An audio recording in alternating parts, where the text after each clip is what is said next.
نبی اکرم صلی اللہ علیہ وسلم نے فرمایا کہ جو شخص ہر صبح و شام چھوٹی سی دعا ہے، اگر ہم دوا کر سکتے ہیں تو دعا کیوں نہیں کر سکتے؟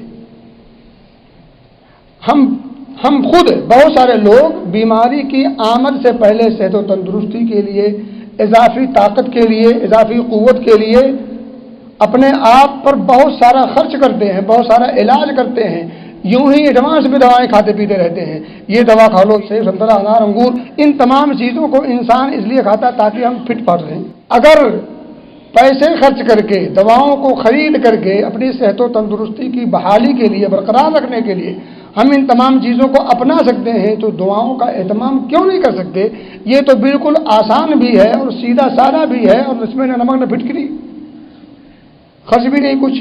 صبح شام جو شخص 3 مرتبہ چھوٹی سی دعا، بسم اللہ الذی لا یضر مع اسمہ شیء فی الارض ولا فی السماء وهو السمیع العلیم، چھوٹی سی دعا میں نے کچھ لوگوں کو یاد کرائی تھی۔